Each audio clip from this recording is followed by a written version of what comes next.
नमस्कार दोस्तों, आप सभी का एक बार फिर से स्वागत है हमारे चैनल दुर्गा भक्ति मार्ग में। आज मैं आप सभी को सुनाऊंगी माघ माह में धर्मराज जी की कहानी, कर्मों का फल। बहुत समय पहले की बात है।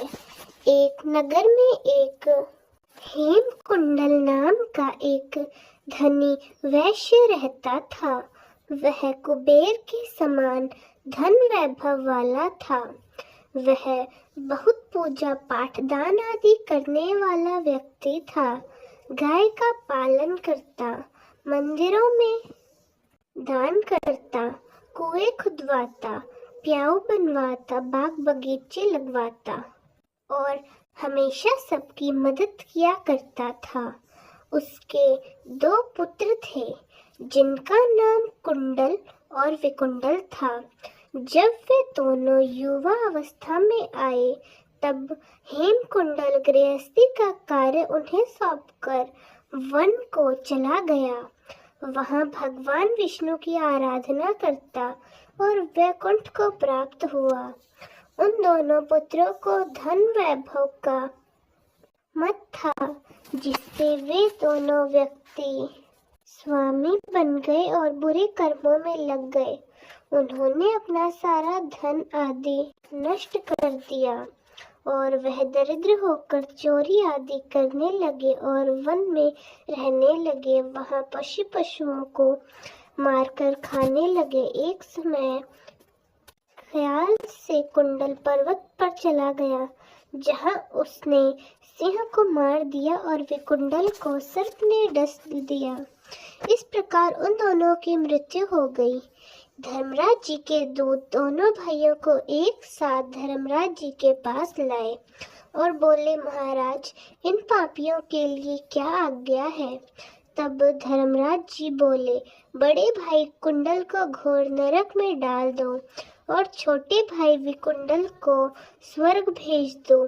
तब बड़े संशय के साथ विकुंडल बोला, हे महाराज, मेरे मन में बड़ी भारी शंका उत्पन्न हो गई है कि दोनों भाई एक ही कुल में उत्पन्न हुए, एक जैसे कर्म किए, कभी हमने कोई शुभ कार्य नहीं किया, हमारी मृत्यु भी एक साथ हुई, फिर एक को नरक और एक को स्वर्ग प्राप्त होने का क्या कारण है? तब यमराज जी बोले, विकुंडल, माता पिता भाई बहन यह सब संबंध जन्म के कारण प्राप्त होते हैं और जन्म कर्मों को भोगने के लिए होते हैं। जो जैसा कर्म करता है उसे वैसा ही फल मिलता है। तुम्हारा भाई अपने पाप कर्मों से नरक को गया, तुम अपने पुण्य कर्मों से स्वर्ग जा रहे हो। तब विकुंडल ने आश्चर्य से पूछा, मैंने तो आज तक कोई भी कर्म पुण्य वाला नहीं किया। मैंने हमेशा धन को तुच्छ समझा और सारा धन नष्ट कर दिया। हम दोनों भाइयों ने एक साथ अपने बुरे काम किए, कभी भी कोई दान धर्म, किसी को भोजन नहीं कराया, ना किसी की मदद की और हमेशा पाप कर्म ही करते रहे। मैंने कौन सा पुण्य कर्म किया है?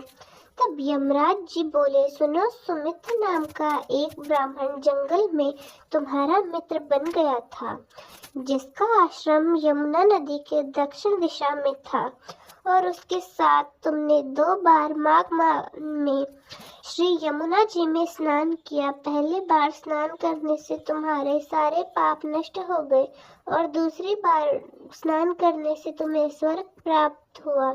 हे विकुंडल, तुमने 2 बार माघ माह में स्नान किया। माघ माह के स्नान के पुण्य से तुम्हें स्वर्ग प्राप्त हुआ है। तब विकुंडल मन में सोचने लगा कि अनजाने में किए माघ माह के स्नान से इतना फल होता है, तो भाव श्रद्धा से किए गए माघ माह के स्नान में कितना फल होगा।